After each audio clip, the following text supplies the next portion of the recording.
Dahil nga mahilig kami ni Jerome mag-travel ay napa-order kami nitong luggage ulit sa Freebird. Meron na kami ng luggage dati na binili namin dito sa Freebird and na-satisfied kami kaya umulit kaming bumili ulit dito. Kung makikita nyo yung ibang video ko ng mga luggage, dito ko rin na binili ito guys. Pero ngayon, mas malaki at mas marami na yung binili namin kasi guys, ang binili namin ay yung 4-in-1. Yes po, 4-in-1 na po ito. Lahat ng size kasama na. May 14 inches, 20 inches, 24 inches, at saka 28 inches yung pinakamalaki nila. 360 degree rotation na rin nga pala itong luggage na to, kaya naman talagang satisfied na satisfied ako dito. Lightweight na siya pero hard case siya. Kaya kahit upuan nyo ito, pwedeng pwede kasi nga hard case ito and madali lang siyang linisan.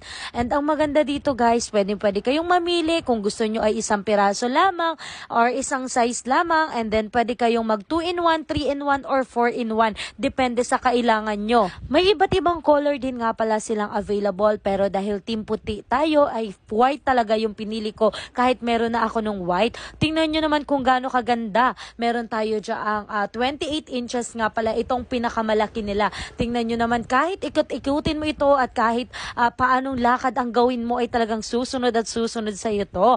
Eto naman guys, yung 24 inches nila. Ang dami nyong choices dito kaya mag-check out na kayo. Ilalagay ko yung link sa yellow basket.